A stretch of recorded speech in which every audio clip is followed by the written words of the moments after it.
10种一包搞定的72小时求生清单。你以为求生要满车物资，实则一个书包就够活3天。第一种没带，再多食物也撑不过第1晚。在灾难发生的黄金72小时内，机动性才是你唯一的生命线。你那装满了一车非必需品的移动仓库，不是你的保障，而是拖累你无法逃生的沉重棺材。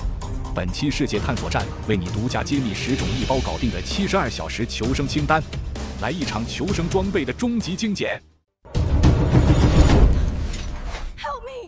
第10名，卫生棉护垫。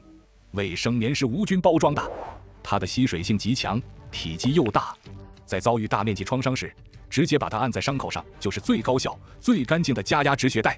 长途跋涉，脚底起泡，垫一片，吸汗、减震、防摩擦，比任何所谓的高科技鞋垫都管用。撕开它，里面的棉质材料还是过滤水中大型杂质的绝佳滤芯。第9名，至少2个打火机。用镁棒、钻木取火，那些是专业技能，在潮湿和紧张环境下成功率极低。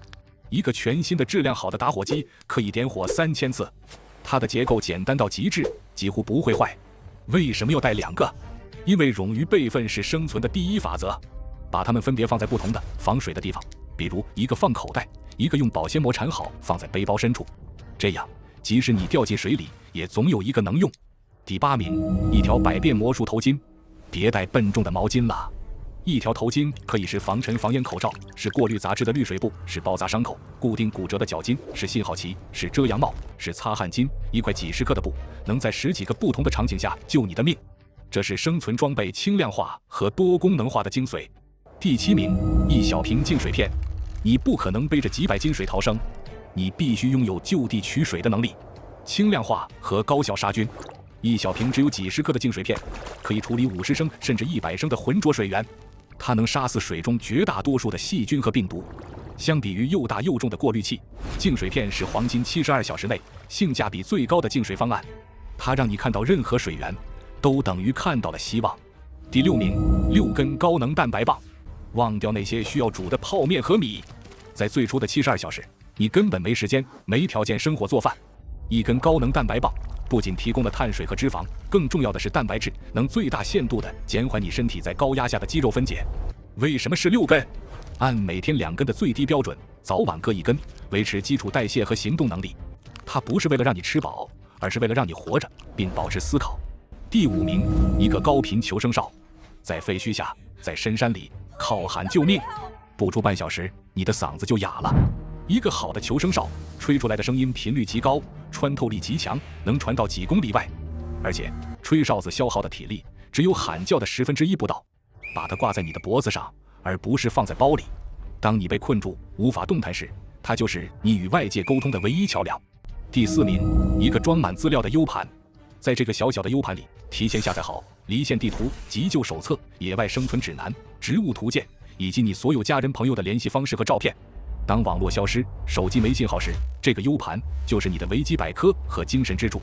只要找到任何一台能用的电脑，你就能找回所有的信息，是你重建文明的火种。第3名，一个装满救命水的金属水壶，必须是单层的，不锈钢或钛金属水壶，它为你携带了第1升救命水。最关键的是，单层金属水壶可以直接放在火上烧水，这意味着即使你没有锅，你依然拥有煮沸杀菌这个最可靠的净水能力。塑料瓶做得到吗？第2名，一个大功率的头灯及备用电池。抛弃用手电筒的幻想，你需要解放你的双手。在灾难的夜晚，你需要双手去攀爬、去救援、去防御、去做饭。一个头灯能让你的光线永远跟随着你的视线，同时解放双手。选择那种有红光模式的头灯，红光在夜晚不那么刺眼，能保护你和其他人的夜视能力，也更不容易暴露你的位置。第1名，一张太空急救毯，它解决了黄金72小时内人类生存的头号杀手——失温。这张看起来像锡纸的薄膜，其涂层能将你身体散发的90%以上的红外热辐射重新反射回你的身上。你以为是它在发热？不，是它在阻止你的体温被寒冷的黑夜偷走。在大雨中，它还是一件完美的雨衣；在寒风中，它就是最强的挡风墙。它银色的反光面是白天最好的求救信号镜，还可以用来搭建临时的庇护所，可以铺在地上隔绝地面的潮气，甚至可以用来收集雨水。这薄薄的一张纸，同时是你的睡袋、你的雨衣、你的帐篷、你的求救镜，它是你在黄金72小时内活下去的王牌之一。好了，如果你觉得本期内容能让你和家人在灾难发生时安全感能提升一个等级，请不要吝啬你的点赞，并分享给所有你关心的亲人和朋友。感谢您的观看，下期也会给您带来更精彩的内容。